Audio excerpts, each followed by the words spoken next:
Hey guys, and welcome back. Today we're going to be talking about the Comica CVM-V30 microphone Lite.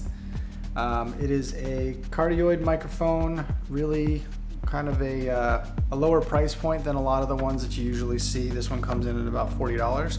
So we're going to first just do a little unboxing, show you what comes inside and how it looks, and then we're going to go ahead and do some testing with it. Alright, first let's go ahead and do a little unboxing of this guy.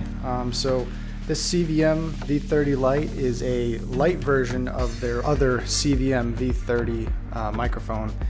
This one has no need for batteries, you just plug it right into your camera. The other CVM V30 you had to put batteries into. So this one also has smartphone and camera support, which is really nice. It has a little switch on it that you just flick it in between. You don't have to worry about adapters or other plugs. The cardioid pattern on this one is pretty good.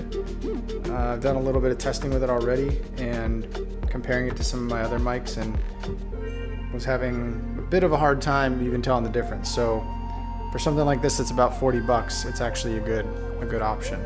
So let's take a look inside. So we have some tape here. So inside the package you get the microphone itself.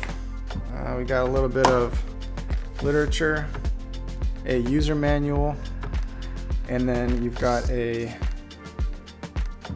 like a warranty card basically from Comica. So the unit itself, it is a kind of similar style to the Video Mic Go from Rode. It has this little suspension system too, which is nice. And then on the back here is where the light part comes in. There's no batteries, and then on the back here you've got a switch to go from cell phone to camera, and you just flick that switch. No batteries, no need to change any special cables.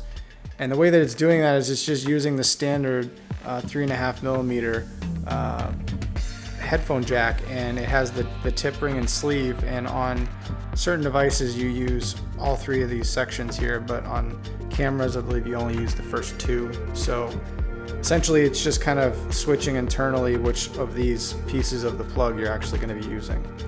It has a hot shoe mount on the bottom, or cold shoe mount rather, and it also has a 1/4 inch or 1/4 on the bottom as well.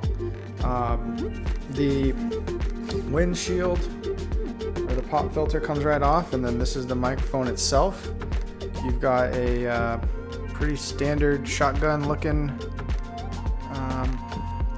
microphone. You can see a little bit of the electronics in there. There's a red and black wire for the microphone, which is right around here. But it's a pretty good, pretty well made microphone. It's not anything cheap.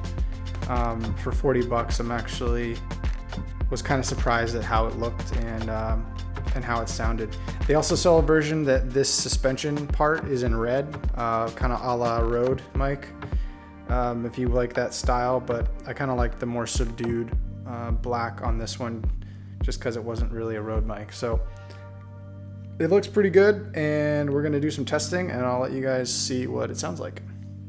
So up until now in this video I've been using the Rode Video Micro, which is this little guy. I've used this in pretty much all my videos that don't have crap audio from the RX100. So this is what I've been using. It has this nice lyre style shock absorber, and it comes with a dead cat wind filter. And you don't have to use this, you can take this out and use it by itself. But anyway, this is metal, and then I had to buy a special cable. This is the one that comes with it, but I had to buy a special cable to use it with my phone for when I do use it with my iPhone, because it has the different pattern. I wanted to show you these two mics together just to kind of let you see real quick just how they look. So in size comparison, this is your V30 Lite, and then this is the Video Micro. So if you're wondering just kind of the size comparison, that's what you get. And then on this one you can actually pull the plug out and you can swap out for a different cable. You're a bit limited on the Comica because it goes right into the camera. So right now, the audio that's coming into this video is now being used by the Comica mic. I hope it sounds pretty good. I'm not going to do necessarily a comparison to the Video Micro. Comica contacted me and asked me to do a review of this unit. So I don't really want to do a comparison. This is really just a review of this unit in particular. Now, to give you guys an idea of how this thing sounds, I'm talking into it. I'm about, let's say 2 feet, about 2 feet away from the microphone. If I have my hands at my sides and I snap, that's what it sounds like. If I step around to camera left, I'm talking about 90 degrees to the left of the microphone. I'm still about 2.5 feet away from it. And then I'm going to shift behind the microphone. So this is now behind the mic about 1.5 feet, 2 feet, absolutely to the rear of the microphone. And then I'm going to step back around to the front.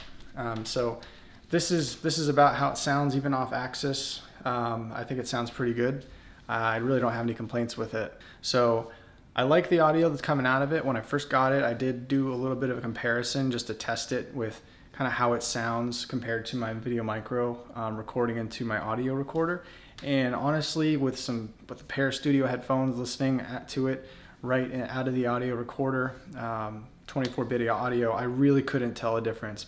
I could probably find some kind of difference as to why maybe you'd spend more on the Video Micro, but you're only looking at about a $20 difference between that one and then this Comica mic.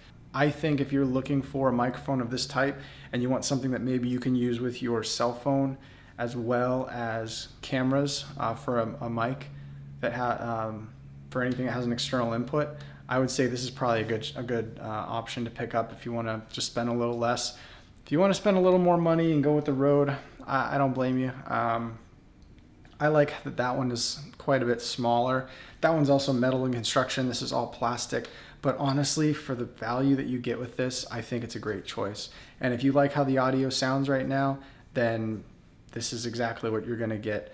I'm recording into I'm using 24-bit recording into a Zoom H1N recorder. And that's how I do pretty much most of my audio, because for videos like this, I record on my RX100, my Sony. It doesn't have a mic input, so that's my only option. So I think it's a really nice mic, and I think you guys should probably check it out. I'll put a link in the description if you guys want to pick it up. And if you guys have any questions, any comments, please throw them in the comments. And if you like this video, please leave me a like. And if you'd like to see more stuff like this, just let me know what you guys want to see. Let me know if you have any questions about any particular products that maybe I can do a review on or give you some thoughts on. And please definitely subscribe for more. And we'll see you next time.